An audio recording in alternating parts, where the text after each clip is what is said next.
bear with me today, guys, because it's going to be a bit of a long one, but it's going to be worthwhile.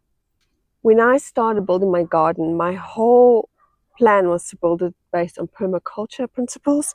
And I'm not just growing a garden, but I'm building up an ecosystem, an entire ecosystem. So basically what that means is if I have a pest, every pest has a natural predator, and in order to maintain balance within the garden, I need to do what I need to do to bring everyone that's involved in the full ecosystem cycle together. So I've mentioned to you recently, I'm struggling with a few pests in my garden. And honestly, that's my own fault. It really is my own fault because I haven't been paying attention to what I'm supposed to be doing in order to bring in those pest predators. So as you know, the biggest one I've had for the past year or so is the coffee borer. And I did make a trap. I will link that video in the description so you can see how I made the trap. But the ideal would be to create an ecosystem, because it's very well getting rid of the pest, but there's no guarantee it's just not going to come back. But if you have an ecosystem, that means the natural predator will come into play and it'll control the pest for you on its own.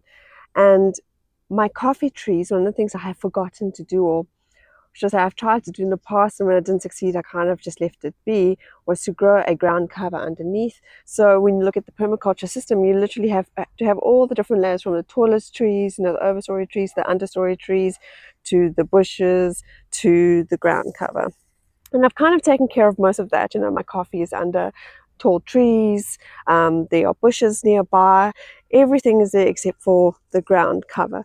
And in researching the natural predators of the coffee borer, I asked, well, what plants do I need to plant in order to attract the natural predators, which are ants and parasitic wasps, to these borers? And 4 of the 3 plants that came up as an answer were literally right here in front of me. So it's this little, I think it's called a camelina creeper that produces a blue flower.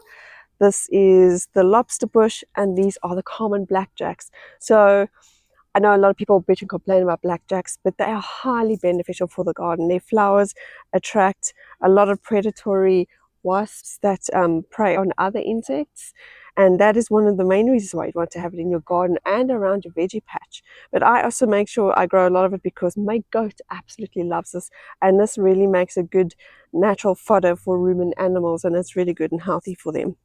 So you'll always see that I have blackjacks in my garden, not just to feed my goats, but to also help with natural predator insects that will come and prey on the insects that are preying on my crops. So if you have a big thing against blackjacks, I would maybe reconsider that. Yes, it's annoying getting their seeds caught up, but you know what? I'd rather live with some blackjacks in my laundry than not be able to harvest anything from my garden. Now, this lobster bush is so fragrant and amazing, and it's one of my favorite plants to keep around. But because the main reason I actually have this, so you'll see this is the start of my small cassava forest, and the main reason why I have planted this lobster bush is I live on a mountain with a sea view, and that means that I can't mulch because we have severe wind for most of the year. And I have tried to mulch, but within 24 hours the wind has blown away, and as we know, mulch is life. So if you're in a position like that where you can't put mulch on the ground to keep your soil moist and to look after your soil, then you've got to consider growing what is called a living mulch. And that's what this is. It's a living mulch. As it dies back, it feeds the soil. So the lobster bush becomes a bit of a wind barrier for any mulch that does fall. So dead leaves and debris can get trapped inside of here now, and I don't have to worry about it blowing away. And it becomes a home for all those beneficial insects that can now live underneath my trees and help to protect them. Also, the scent, because the scent is so strong, it helps to mask some of my crops, and it will help to actually prevent the insects that would destroy my crops from actually finding them. So this one I am definitely planting near my coffee tree, as well as I'm going to see if some blackjacks will take. I'm hoping so. And then this beautiful little ground cover that gets the blue flower does the most for attracting ants. And again, I know a lot of people don't like ants, but they are highly beneficial, and you do get ants that prey on other insects. And this creeper specifically will help those ants be able to climb up to get to where they need to be to do their job. So I'm going to be taking a bit of each of these, and I'm going to be creating gardens around or near my coffee trees. And because my coffee harvest is still in the process of busy ending, by the time my trees are ready to start with the next harvest in a couple of months' time, the bed with the ground covers should be well established enough that it'll be able to attract those predatory insects that will help to reduce and get rid of that borer beetle that I have been struggling with. So here is an example of my first coffee tree.